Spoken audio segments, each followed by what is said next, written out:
Magandang hapon, Pilipinas at buong mundo. Naitay Kapuso, pahiram po ng 20 minutes ng inyong hapon. Ako po si Boy and welcome to Fast Talk with Boy Abunda. Sa lahat ng mga kasama natin sa Facebook at YouTube, maraming salamat. Sa lahat ng nakikinig po sa DZBB, Spotify, Apple Podcasts, welcome to your program.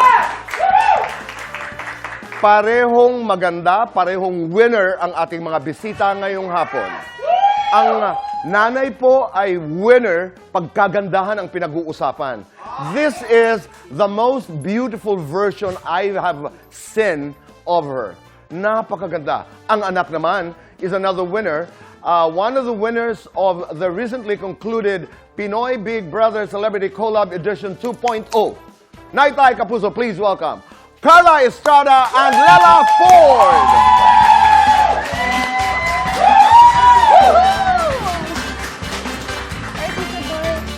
Kahusay, ma. Siyempre. Oo, How are please. you, Tito Boy? I am very good. Thank you for asking. How are you, Lela? I'm good po, Tito Boy. Oh my It's God. good to This see is not the first time I'm meeting you. I've seen you around with your mom. But ang ganda mo.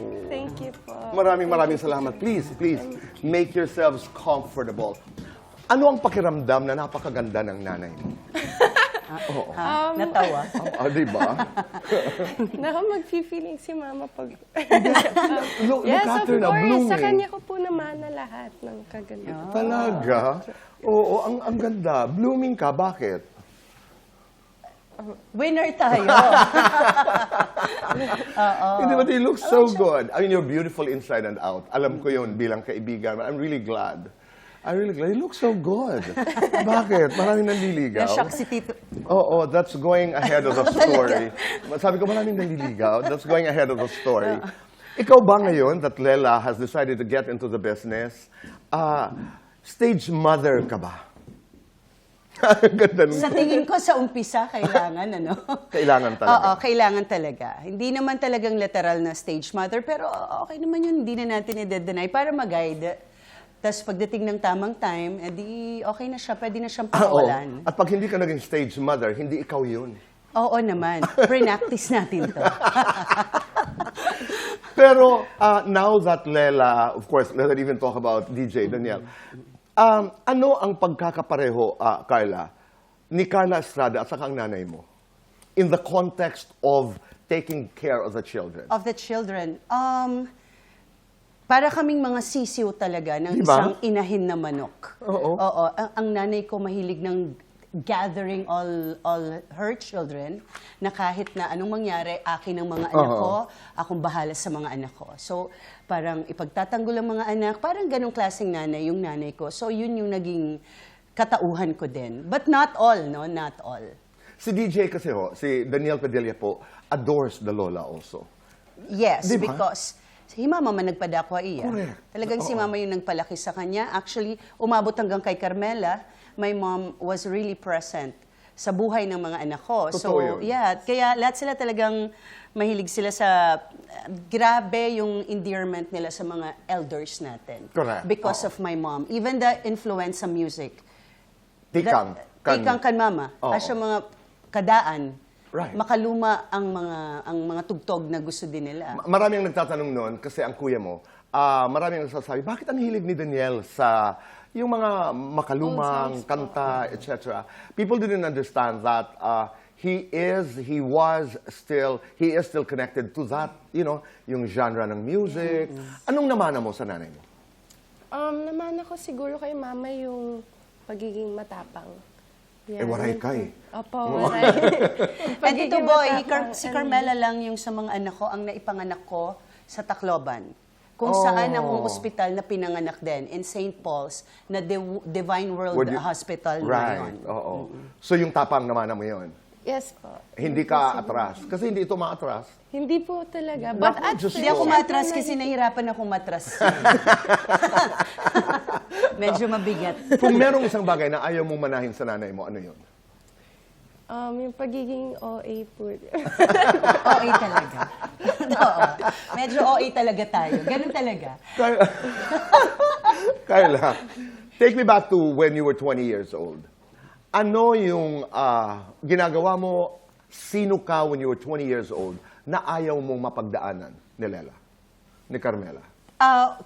Nung 20, ako ay vulnerable pagdating Ganda sa... naman ng word na vulnerable. Oo, Sa pag-ibig, vulnerable no? sa pag-ibig. Uh-huh. Yeah, and iba-iba naman kami ng storya, pero ako, ganun ako nung 20, mabilis akong magtiwala, mabilis akong mabola, oo, and pabola din. Loko At lang. 20, when you heard mom say those words, meron ka doon? Uy, look oh. Oo. Mama, 20 Look at, ako. yeah. At 20 today, may pagkakapareho kayo ng mama o ibang-iba ka?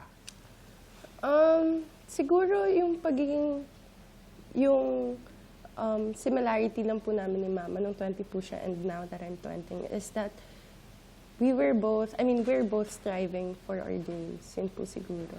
I'm sure may dream din po si Mama during Ay, this marami. time. Opo. Oo. And Ganda now, naman. ganun po ako ngayon.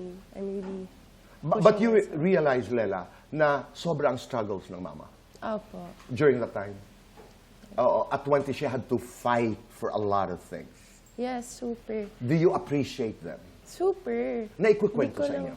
Nangkwento po sa akin ni Mama, everything lahat po ng hardships niya. That's why, grabe din yung respeto ko kay Mama. And medyo awkward lang kasi di ko But sa kanila she is an sasabi, no? inspiration. I can imagine. Yes, super. Sabi nga niya, wala akong choice. I have to be a stage mother because I have to take care of my children. That I understand. Di ba? Lahat na papag-usapan, including your father. Yes. Did she talk to you about your father? Tell us yung kaya mo lang ikwento sa amin. About my dad, kami po ng dad ko sobrang close po talaga namin. Lahat po, yung pagiging extreme ko po, lahat po ng pagiging adventures ko. I feel like sa dad ko po talaga nakuha po yan. Siya po nagturo sa akin lahat ng extreme sports ko, firing, martial arts. And Wow. Yes po, everything. So, I'm really just so grateful for him po. And never naman po nawala si dad. Every time kailangan ko siya, lagi naman po siya nandyan. Yes, we didn't live in a one house, sa isang bahay lang po, but lagi naman po siya nandyan. Especially sa mga times na importante yan, dyan po siya. Yung dad ko. Oo. Yun ang maganda sa'yo eh. Because you encouraged a relationship with their fathers, ang iyong mga anak. Kahit kailan, hindi mo siniraan ang kanilang mga tatay. Yes, Tito Boy, kasi I know that for a fact. yes, kasi Oo. parang kung sisiraan ko yung mga ama nila, sila magdadala nung anxiety na yon. So, Right. hindi ko bibigyan ng ganong pasanin yung mga anak ko. So, kahit may heartaches dahil dun sa mga separations, hindi isinantabi ko yung heartaches At saka na yun sinarili for my nyo. children. Oo. Sinarili ko. Kasi lahat, hindi to para sa mga ama nila. Ito lahat ay para sa mga anak ko. Tama. Diba? Oo. Ano yung pinakamahirap na tanong na natanggap mo sa iyong mga anak? You know, as a mother, Yes. them having different fathers, napag-usapan natin yan. Was there a time na tinanong ka ng mga anak mo na medyo, teka muna, parang ako ito eh, kasi mahirap ka magtanong. Oo. Mahirap ka. Alam mo, Tito Boy, may sabihin ako ha. I don't know bakit walang ganong questions yung mga anak ko sa akin. May naalala ka ba, anak, na nagtanong ka? It was never a topic po. It was never a topic because it was always the conversation. It was an open conversation Ang in ganda the naman. family. Oo. So, hindi siya naging issue. Kasi I am very, very true to my children. Tama. Maaram ka man kung paano tayo magsalita, Tama. diba? Oo. Straightforward. And before pa sila magtanong, napaliwanag ko na ito yung naging sitwasyon pero magkaibigan kami ng daddy mo. So you have to be friends with your dad also. But I like the way you put it. Hindi itinago under the rug, hindi iniwasan, pinag-usapan, bukas sa pinag-usapan, and it normalized the whole situation. It normalized the whole situation, but of course, sinasabi ko na may mali. Galing naman. Diba, Tito Boy? At inaako mo yun. Inako ko lahat Ang mali ng mali. amin ng But I inyong ama. said, Oo. hindi lang pagkakamali ng tatay mo yung paghihiwalay. Meron din akong mga pagkakamali. Pero hindi kayo kasama doon, anak. Ang importante, maayos kami ngayon. Ganda naman. Wala Alam ka mo, namang ibang pwedeng sabihin. I know, diba? pero Carla, ano bang pinakamalaking pagkakamali mo pagdating sa pag-ibig? Ang maniwala agad. Hindi ko alam. Yun lang talaga yung masasabi ko, no? Kasi Madali ka ma-in love? madali akong ma-in love because of that longing for laging may lalaki na kaagapay because of growing up without a father. Yan ay scientifically na sinabi sa akin Na yun ang ng source, aking, oo. ng Lela, aking ano. I'm interested to know, madali kang maniwala. Maniwala po. Halimbawa, sa mga Dun nagpapahiwatig. po, yun po yung hindi ko namana kay mama. Grabe naman yung hindi naman. Grabe na. Alam mo, mabuti naman, anak. Ngayon, at Hindi. least mapapahinga ang... Ako po talaga, kung gaano yung kinasoft ni mama yung heart niya sa mga, kunyari, may nagpapakute lang sa kanya. Oo, nagpapahiwatig. Yeah. Ako Oo. naman po yung matibay po yung, mataas po yung walls ko. Oo. Sa pagdating. Kumusta si DJ, si Daniel na kuya? Si Kuya, he's very supportive of, he's very, protective, of course. Pero, Nandun siya sa big night. Nakita Opo, ko. andun po si Cute naman, Carla. Oo. Oo, nakaka-proud. Alam mo Natuwa yun? ako. Oo. Isang sabi ko lang, nandoon na sila lahat. Tapos talagang mas nagwala pa sila kaysa sa akin. Yung kuya mo kasi is the one closest to me. Kasi kayo mga bagets pa. Yes, Nakikita ko lamang. Nakaka-proud. Kasi sikat na sikat si Daniel Padilla. Pero kahit kailan, kami, na mga kamag-anak, ay hindi nakakita at napakitaan at naparamdaman ng katiting na pagbabago. You can say anything about Daniel Padilla, but I will always stand by his goodness. Napakabait talaga. At not perfect, he's not perfect. Pero haharapin ka, katulad nito. Alam mo Not naman, perfect, pero malayo sa pagiging masamang tao. ay, malayo. Sobrang malayo. Paano ka, does he spoil you? super. Kasi bunso po ako eh. So, Correct. spoiled po ako kay Kuya.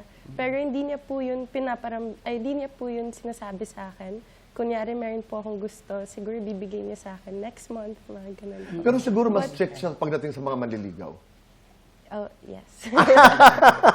Yes. Matik yun. Matik na yun. Nung nagdesisyon pumasok ng showbiz, wala kang resistance?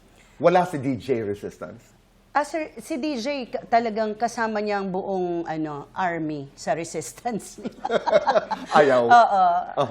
Talagang hindi niya kakayanin, no? Pero napag-usapan namin na Mahilig kayo, no? As a family. Ikaw mahilig ka. You kailangan. talk to your children. Yes, kasi Oo. wala akong ibang kayang ibigay na pagkukunan na I think yung mga salita ko galing kasi sa experience ko. So Oo. ang dami kong mistakes, ang dami kong tinama. And para sa akin ang pinakamaganda kong ginawa yung pagiging nanay ko. Oo. 'Di ba? Kaya Right. kung nung umaayaw si Daniel, sinabi ko na, anak, pakinggan mo muna. Ibigay natin yung gusto niya para pagdating ng araw, hindi tayo masisi. Pero hindi mo bibitawan yung multo mo na gusto mong mag-aral sa abroad. Papasukin mo muna ang showbiz. Yes po. I mean, yun pa rin naman po yung goal ko now. Eventually. Kasi, yes po. Since ako po kasi education is very important to me, Tito Boy. Oo. So, yeah, that's still my dream po. But as of now, syempre, I'm so grateful po talaga sa lahat ng opportunities. So, dun po muna ako focus now. Right after the big night, mabilisan lamang, hindi ka nagpa-interview, hindi ka lumabas ka agad. Bakit? Honestly, I just needed to process and everything first po muna talaga, Tito Boy. Kasi ang tagal po namin sa loob ng bahay ni Kuya and so paglabas po talaga, it was so overwhelming. But in a beautiful way naman po. Biggest lesson na baon mo ngayon sa labas? After 127 days. Biggest lesson is malaking bagay po pala talaga ang tiwala sa sarili.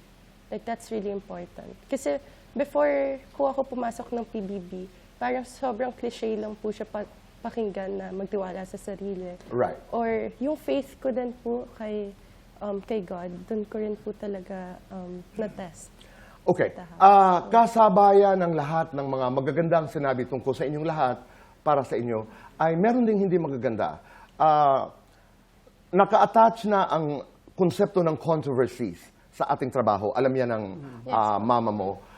Carla, ikaw, saan ka umalma? Saan ka pinakanasaktan? Ikaw din, Lela. Saan ka pinakasaktan sa lahat ng mga nasabi tungkol sa iyo? And another one, hindi ko masyado makuha yung, I don't know ano ang konteksto noon.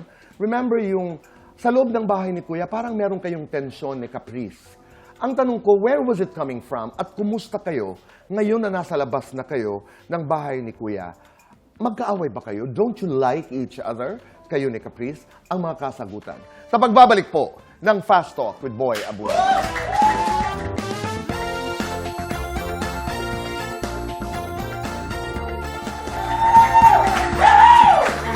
Kami nagbabalik po dito sa Fast Talk with Boy Abuna at kasama po natin ang napakagandang Carla Estrada at ang napakagandang Lela Ford. Okay, let's do Fast Talk. And let's start with Carla. We have to do this fast. Carla, super mom, monster mom. Supermom! Sexy, pretty. Sexy! Waray, mataray. Waray! Sa apat mong anak, kanino ka pinaka-relax? Carlito. Kanino ka pinaka-stressed? Carmela for now.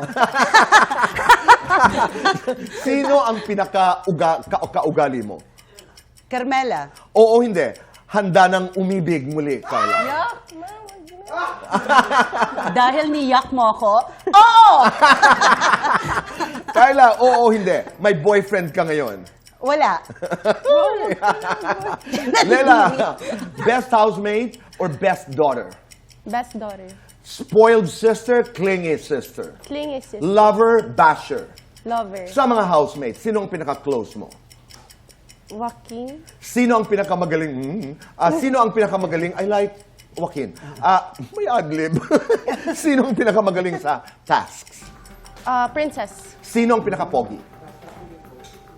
Na housemate po. Joaquin. Siya o ako, mas spoiled kay Daniel para sa inyong dalawa. Sino mas spoiled kay DJ? Siya. Siya o ako, mas madrama? Siya.